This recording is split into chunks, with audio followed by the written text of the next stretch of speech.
Bien, tenemos la visita de Juan Pedro Mir y Marcelo Martínez, un grupo de docentes académicos y la sociedad civil llevarán adelante EduUI, a ver si está bien así, EduUI 21, Cambio Educativo y Educación para el Cambio.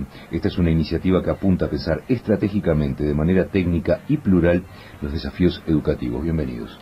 Muchas gracias a ustedes. ¿Cuánto está faltando de pluralidad justamente en la educación y que la educación que acá siempre defendemos que es uno de los pilares fundamentales de la sociedad, no sea solamente capital de un partido político, de una ideología, y que sea justamente eso, haya más especialistas sin bandera política que puedan aportar ideas y acciones a la educación? Bueno, es uno de los elementos más complicados que nos ha tocado manejar y resolver en estos últimos 20 años de discusión educativa. Digo 20, 25 años, partamos del retorno de la democracia, ¿no? En todos los casos el problema educativo terminó quedando en manos del partido de gobierno. Y en todos los casos cualquier discusión terminó siendo una discusión política acerca de lo bien o mal que hacía tal o cual cosa el partido de gobierno de turno, y no precisamente una discusión técnico-política de un fenómeno que se estaba constatando ya a finales del siglo pasado y que en este momento está mucho más claro, y es que tenemos en todo el mundo una crisis de la educación de un modelo que funcionó bien hace 100 años, que tiene una estructura y un diseño general pensado o ideado hace 100 años, antes de la primera transmisión regular de radio, antes en los tiempos de la máquina de vapor y del Forte, en fin, pero que hoy no se condice con las necesidades de la sociedad y por ende las necesidades de los individuos para insertarse en la sociedad de manera adecuada. Y además no les es atractivo, y además tiene una cantidad de problemas justamente por la inadecuación, por estar fuera de... Y que cada vez la brecha es más grande, porque justamente la tecnología, la globalización hace que parece que el mundo se mueve más rápido cada vez, y esto se profundiza. El mundo se mueve más rápido cada vez. La velocidad de duplicación del conocimiento crece año a año. Hace unos años atrás hablábamos de una velocidad de duplicación del conocimiento mundial al cabo de 2-3 años, y hoy en muchas de las áreas del conocimiento se habla de duplicación al cabo de meses. En el área de la genética, en el área de las tecnologías, entonces mantener una educación que tiene un diseño estanco es muy complicado y agranda sin duda la brecha. Cada vez queda más distante de los intereses y de las necesidades y de las posibilidades. O sea, tenemos una serie de posibilidades que estamos desaprovechando también. Hoy lo que la sociedad tiene claro, todos tenemos claro como padres, como docentes, es que si no hay por parte de las personas que ingresan a la sociedad, de nuestros hijos, de los adolescentes, incluso de los adultos, un proceso de formación permanente, quedamos por fuera del sistema. Pasa en todo el sector social, pasa de sectores más bajos a los sectores más altos de la sociedad. Si no, el capital que yo tengo en el banco de ninguna manera le sirve a la sociedad para reproducirse, ni le sirve a las familias para reproducirse, si no hay una utilización de ese capital o de un capital humano, de un capital de conocimiento que es central. Y Uruguay tiene, como el conjunto de América Latina, lo decía Marcelo recién, una situación que nosotros entendemos desde la fundación que estamos lanzando, una situación de crisis estructural. ¿Qué significa eso? Que si Uruguay no procesa un conjunto de cambios que le permitan a los niños y a los jóvenes incorporarse en forma activa a la sociedad del siglo XXI, corre realmente peligro el desarrollo de una sociedad con justicia social, con equidad, con democracia, que lo vemos permanentemente. Y esta iniciativa social apunta a ser una voz más, entre otras, en eso. Es lo que yo te quería preguntar a vos. La educación nuestra sigue siendo laica, gratuita y obligatoria, pero ¿es democrática? Claro. El punto, la educación nuestra reproduce el sistema que toma. Ese es un punto que es bastante claro. Si uno pertenece a sectores integrados, más allá que vaya a la escuela pública o a la escuela privada, Lo seguro es que si hay una reproducción de la sociedad, del nivel social que el chiquilín va. O sea, poco importa y eso está dado por análisis comparativos de aprendizaje, poco importa si el chiquilín va a una escuela pública o a un colegio privado para ver los niveles de aprendizaje, por ejemplo, en lengua matemática. Seguramente lo que más va a depender es el nivel de donde proviene él, y ahí está el problema. Nosotros venimos de un país donde Ricardo Ehrlich, que fue ministro de Educación, era hijo de obreros de La Teja, y llegó a ser, y es un destacado científico del Instituto Pasteur de París, y bueno, llegó a ser ministro de Educación. Ese país que tenía la educación como una forma de ascenso social, hoy está realmente en entredicho. Y creo que parte de una educación democrática implica, entre otras cosas, el darle facilidad a los nuevos de poder acceder al conocimiento, de ofrecer diversas modalidades de enseñanza, diversas modalidades de propuestas escolares, diversas modalidades de propuestas adecuadas al contexto, y en ese sentido que estamos trabajando. Porque la pregunta es bien pertinente, si es democrático, porque democrático es si es integrador, si todos los actores de la sociedad tienen la posibilidad de acceder, de permanecer, desarrollarse, aprender y salir mejores. No, pero creo que también va por otro lado, en el sentido de que creo que quien hoy va, por ejemplo, a determinadas escuelas privadas, la diferencia es cada vez más enorme entre quienes, por ejemplo, van a una escuela pública también, si es de tiempo completo. La diferencia es un dato de la realidad. Nosotros tenemos dos ejemplos totalmente opuestos: el doctor Luis Alberto Lacalle, que fue presidente de la República, y el doctor Tabaré Vázquez, que es presidente de la República, que fueron personas con oportunidades totalmente diferentes en lo que tiene que ver con su origen. Y ambos, que no son muy contemporáneos, pero andan ahí, llegaron, hicieron una carrera y llegaron al punto más alto al que puede acceder un ciudadano en una sociedad democrática. Tampoco hagamos la panacea de la educación del pasado. Yo creo que en el pasado también teníamos un modelo de reproducción, y el problema era que había determinados márgenes de marginalidad que no quedaban dentro del sistema educativo, pero tenían una ubicación en la sociedad a posteriori. Hoy, quien no tiene un desarrollo educativo medio, no tiene lugar en la sociedad, queda marginado de la sociedad. Entonces, la necesidad de incluir al 100% en determinados tipos de educación, de niveles educativos, es lo que llama y necesita una diferencia de modelos que le permita captar a la diversidad. Una cosa también en base a eso, esto es una percepción personal, y de hecho quiero que por favor me digan si es así o no. Lo que a mí me deja es la sensación de que antes, por ejemplo, aprendíamos más, y estoy hablando, yo tengo 35, ¿no? Tampoco es tan... Por eso tampoco, pero aprendíamos más en casa. Yo fui a escuela pública toda la vida, yo fui al liceo público también, aprendíamos en casa. Lo que yo veo es que ahora de repente se deposita demasiado también en el centro educativo y se olvida. A mí, por ejemplo, mi mamá, yo a veces lo cuento, me despertaba con una palabra, hasta que yo no le decía la palabra, era el juego, después era un color, o sea, y lo vivía con mis amigos, y eso que nosotros vivimos todavía en el reducto, no les estoy hablando que íbamos que era un super colegio, era la escuela pública, y como que me deja esa sensación en base a lo que yo viví y en base a lo que veo. ¿Es así? Es así. El lugar de la casa o el papel de la casa y del centro educativo varía, pero también varía por la extracción social, cultural de la gente que asiste o que está en los centros educativos. A ver, cuando se habla de la panacea de la década del 60, el Uruguay que fue siempre divino, etcétera, etcétera.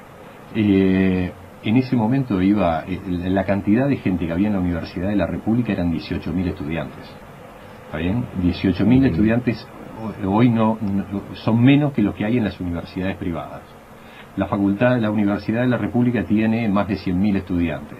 Los centros de formación docente tienen entonces la masificación, la expansión cambia también el público que se integra, las características de la gente que concurre y cómo se comporta. En esa década no llegábamos al 30% de los estudiantes en secundaria, en la educación media. Hoy tenemos el 100% de los muchachos matriculados a los 12 años. Ese cambio es enorme. La diferencia Entonces es hay que tener otro modelo alternativo y otras posibilidades, porque el nivel cultural, o el tipo de valores que se manejaban o que se manejan en las distintas poblaciones es muy distinto. Pero ¿qué pasa entonces con el compromiso del docente? Y yo lo digo de esta manera. Cuando uno toma Avenida del Libertador y pasa por enfrente del IPA, uno no sabe si está pasando a un instituto de formación de profesores o a un instituto de formación sindical. pero seamos sinceros, digo, yo creo que porque además hay una cuestión de decoro también, lo que tiene que ver, porque yo entiendo que uno tiene que pelear por sus derechos. Yo soy el primero en pelear por mis derechos, pero no por eso ando tirando tiros de la calle, ando pintando las paredes de la radio. Bueno, pasa que son niveles distintos, me parece. Parece que indudablemente que sin transformación, sin compromiso docente, hay un círculo virtuoso de transformación que pasa por el apoyo de la familia. La escuela tiene que aprender, como dice Francis Dubet, la sociedad tiene que aprender a no pedirlo todo a la escuela, entonces vamos a ver qué le podemos pedir a la escuela. Exacto. Hay un círculo virtuoso que planteaba Marcelo recién, que tiene que ver con incluir todos. Nuestros padres no terminaban el liceo, abandonaban el liceo, pero iban a trabajar y tenían una vida exitosa, entre comillas, de trabajo, ya sea en empleo público o privado, con apenas segundo año de liceo terminado. O con un oficio. O con un oficio. Claro. Un auto que era muy fuerte. Exacto, Hoy nuestros hijos sin enseñanza básica media no van a poder acceder pero a los trabajos mínimos capacitados. Y entonces, una educación que contemple con distintos modelos a todos los muchachos no se puede pensar sin que estén en 100% incorporados.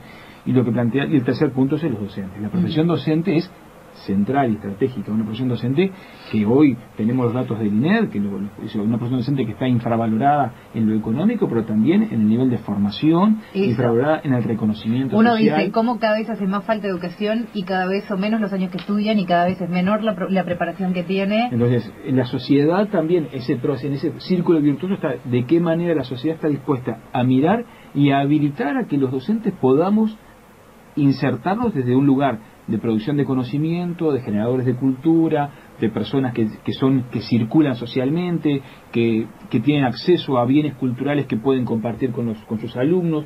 Es parte de la profesión docente. Y bueno, distintos modelos, lo de la vestimenta, eso corre. No, bueno, pero eso es otro tema. A mí volviendo al Instituto de Formación de Profesores, digo... ¿Sabes qué? Cambia la calle. No es que cambie la calle. ¿Sabés lo que me resulta una ironía? Que cuando ese edificio era el Instituto del Valle de Ordóñez, yo cuando tenía 5 años conocí a la señora Alicia Goyena rodeada de libros adentro de ese mismo lugar. Estamos conversando con Juan Pedro Mir y Marcelo Martínez. Vamos a la pausa y ya volvemos. Estamos conversando con Juan Pedro Mir y Marcelo Martínez, que junto con un grupo de docentes académicos y la sociedad civil llevarán adelante EDUI 21, Cambio Educativo y Educación para el Cambio. Esta es una iniciativa que apunta a pensar estratégicamente, de manera técnica y plural, los desafíos educativos. Teniendo en cuenta la historia, están abriendo una especie de instituto para educativo.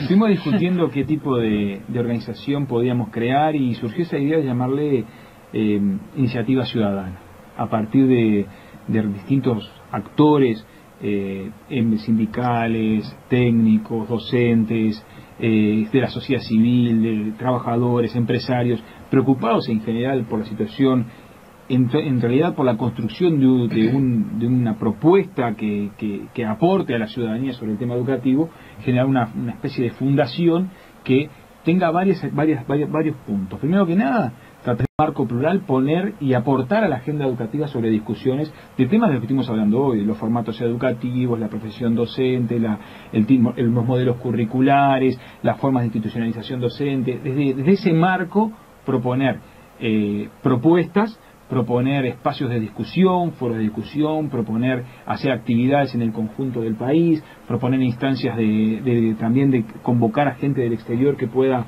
venir a contarnos y a ver experiencias distintas, poder facilitar ese espacio de comunicación de la sociedad civil, incorporar, tú hablabas hoy de una educación democrática, tratar de incorporar en el discurso a nuevos actores que hoy por ahora están absolutamente silenciados, por ejemplo los padres, ¿no? Básicamente estaría dirigido a educadores. En parte a educadores, en parte a técnicos del conjunto de la sociedad, de las instituciones universitarias, en parte a docentes, en parte a padres, a familias. Una de las trabajos estratégicos es también apostar a poner nuevas sillas en el debate educativo sin ninguna pretensión de hegemonía ni homogeneidad. Padres y alumnos, ¿no? Padres y alumnos, exactamente. Hay que tener en cuenta, entre otras cosas, porque son quienes generan la demanda. ¿Qué es lo que necesitan y qué es lo que se necesita? Lo sabe quien es usuario del servicio. O capaz que cómo hacer que se lo planteen. Entonces, eso es un elemento clave, porque además también, y esto es uno de los ejes de trabajo de la Fundación, uno de los ejes estratégicos, la innovación tiene que estar, o sea, con este modelo, recauchutando un modelo que está viejo, no se puede cambiar el resultado. Está bien. Pero existen a nivel internacional, porque muchas veces necesitamos imaginarnos a otro espejo para poder mejorar lo que tenemos, ¿verdad? Voy a poner un ejemplo que no tiene nada que ver con esto. ¿Qué está pasando con la construcción? Sí. Se está perdiendo porque existen modelos plurales y diferentes que no hay que copiar. Uruguay tiene una rica tradición de la cual tiene que seguir bebiendo, que tiene que ser la base y no el techo del proceso, ¿no? Pero hay modelos que van desde el modelo ecuatoriano, lo que está haciendo por ejemplo el gobierno de Correa en Ecuador es muy interesante, se hacía en educación terciaria, desarrolló un marco curricular común. Existen modelos que la tal manera Finlandia, hay modelos con el modelo dual alemán, existen experiencias en el mundo que tienen que ver con nuestra idiosincrasia, que es bastante diferente, por ejemplo, a los países asiáticos, donde tienen otro modelo de trabajo y de concepción educativa, son países que tienen 280 días de clase, que tienen un sistema de competitividad diferente, pero indudablemente que hay distintos parámetros para mirar y para decir, bueno, acá se desarrollaron experiencias que hay que adoptar y adaptar, pero también hay que apelar a la creatividad y a recoger la voz de un montón de actores que hoy se sienten por fuera, fundamentalmente los docentes. Claro, pero digo, existen posibilidades de ver cosas, pero esas cosas o esos modelos o esas experiencias están adecuadas a otras realidades. Y además también hay que entender que hay mucho en el plano experimental, o sea, esta crisis que tenemos en Uruguay está en el mundo. Venimos de Barcelona ahora en julio de un congreso de educación y cambio, y donde se ve un movimiento que también es un movimiento civil de distintas escuelas públicas y privadas que están experimentando con diferentes modelos y diferentes sistemas de cambio. Ahora, entonces, es importante tener en cuenta que primero, cuando uno entra en innovación, que hay que entrar en innovación porque esto no funciona, va por terreno desconocido y va a tener errores, va a tener complicaciones y va a tener que no hay una manera de mirar hacia afuera y decir esta es la hoja de ruta. Ahora, obviamente hay mucho para hacer, hay mucho para trabajar, y quizás estamos hablando de un tiempo largo, ¿no? De aquí a futuro, para poder, vamos a utilizar palabras ya usadas, cambiar el ADN de la educación, y les voy a decir que no se ríen. Pero más allá de eso, quizás uno de los grandes desafíos, uno de los grandes objetivos es lograr que la educación deje de ser una arena política. Sí, tiene que tener... Es un lastre que realmente no deja trabajar en lo que hay que trabajar, y estamos siempre dando vueltas en la misma calecita. Tiene que tener un componente doble, tiene que tener un componente técnico y tiene que tener un componente político de respaldo a políticas educativas. De acuerdos nacionales en la mirada país. Y eso se logra ¿cómo? Con cuota de técnicos en cargos de poder, ¿cómo se llega a eso? Caetano decía hace poco que problematizaba la construcción de la idea de república, ¿no? Como que nos falta, como que estamos carentes de esa discusión pública que se construye a base de participación de distintos actores, de liderazgo, de compromiso. Yo creo que la mirada país, hoy nadie discute que Uruguay tiene que apostar al turismo, nadie discute que Uruguay tiene que apostar a la producción de inteligencia en las agroindustrias. Nadie discute que Uruguay tiene que tener un espacio socialmente sustentable. ¿Por qué nos cuesta tanto llegar a 4 o 5 acuerdos educativos donde en el fondo estamos de acuerdo? Pero con 4 o 5 acuerdos, ¿logramos mejorar realmente la situación? Hay puntos que sean en común. Hay puntos que hoy estamos de acuerdo. Nadie duda en Uruguay que la educación, al menos ¿no? Si uno junta a 5 personas de distintos sectores políticos, de distintas religiones, Nadie duda que tenemos que tener una sociedad tolerante. Nadie duda que tenemos que poner al alumno en el centro y que el alumno tiene que tener posibilidad de adquirir, por ejemplo, un segundo idioma y que tiene que ser competente en la enseñanza de su lengua materna. Nadie duda que tiene que haber trabajo tecnológico con el niño desde el jardín de infantes. Nadie duda que tiene que haber una articulación entre la educación de la familia y la educación de la institución. Y si nosotros estuviéramos en otras sociedades, nadie duda que tiene que haber un fuerte peso laico, más allá de la religión. Ya ese tema ya nos saca del medio un montón de problemas. Entonces, acá te hablan a vos, Vero. Dice, voy a leer los 3 mensajes que mandó esta persona, que la voy a presentar al final del mensaje, que es la directora de Magisterio, Cristina Hernández, que dice: ¿por qué siempre decís que los docentes están mal formados? Mire, profesor de Magisterio, instituto que yo dirijo, abran el juego. Por lo menos preguntarle a Juan Pedro Mir cómo educa a los futuros maestros. Quizás no fue esa la tónica de los dichos de Vero. Lo que estamos diciendo es que de pronto la formación docente está demasiado invadida por la política y por la militancia, y es como que todo se va desvirtuando, y en el medio de toda esa maroma los profesores de magisterio tienen que formar a los futuros profesores.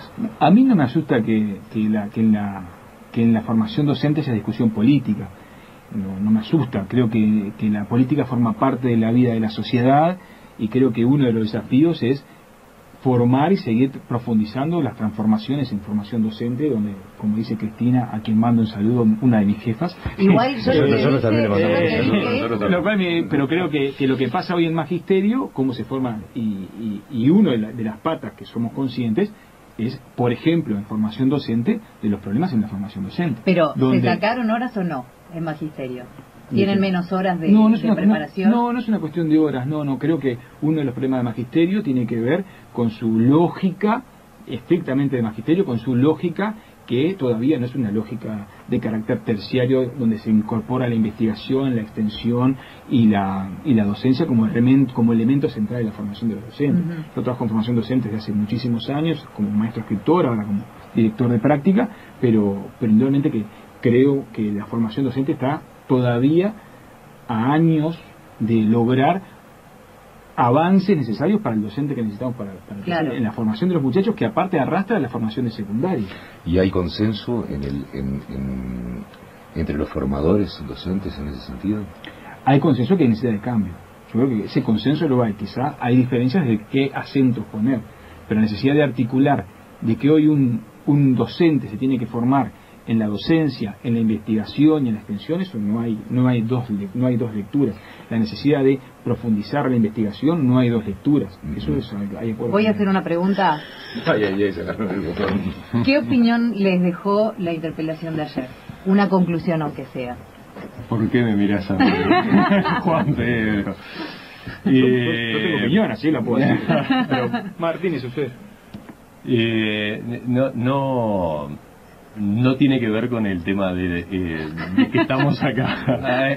Me acercan un botón de pánico acá. Yo creo que hay ejes de discusión que de los que estábamos hablando, de las cosas centrales de la transformación, que no están presentes en la discusión. No estuvieron ayer en la interpelación, pero porque no están presentes en la discusión política en general. Un poco lo que decías vos, Cairo, recién. Exceso de discusión político-partidaria y no de político-técnica. O sea, cuáles son los elementos reales que necesita la contemporánea en la actualidad que la educación cambie. Esos son los ejes en los que, decía Juan Pedro, podemos encontrar acuerdos en muchos ámbitos. Se han logrado, porque de hecho se han logrado acuerdos políticos en otros momentos y en distintos gobiernos en los últimos años, pero luego a la hora de ejecutar y de llevar a la práctica, eso se tranca y se traba por diferentes razones. Es larga la lista, pero entiendo que una de las cosas que sí queremos nosotros impulsar a través de esta iniciativa es una discusión técnico-política, y no una discusión político-partidaria. Esa lógica que hablábamos al principio, que viene desde el retorno a la democracia, en el que el gobierno de turno es el que hace la educación y el otro le tira las críticas, no nos ayuda a hacer cambios realmente profundos y realmente, y acá uso la palabra participación, participativos en serio, ¿no? Con los actores involucrados en distintos niveles donde tienen que realmente aportar para cambiar cosas, donde los alumnos tienen que aportar para cambiar cosas, los padres tienen que aportar para cambiar cosas, los docentes tenemos que aportar para cambiar cosas y el aparato político también tiene que aportar para cambiar cosas. Creo que mientras sigue la cuestión en discusión partida, no avanzamos en lo sustancial, no logramos avanzar en lo sustancial, que son en los acuerdos y en los consensos, no en las rupturas. ¿Algún otro comentario? No, yo de la interpelación de ayer yo me quedo con dos cosas. Creo que tanto la diputada interpelante planteó temas que son relevantes para el país y creo que no se pueden negar sobre el tema de la crisis, parte de lo que hablamos hoy, de la crisis de la educación, problemas en el gobierno de la educación.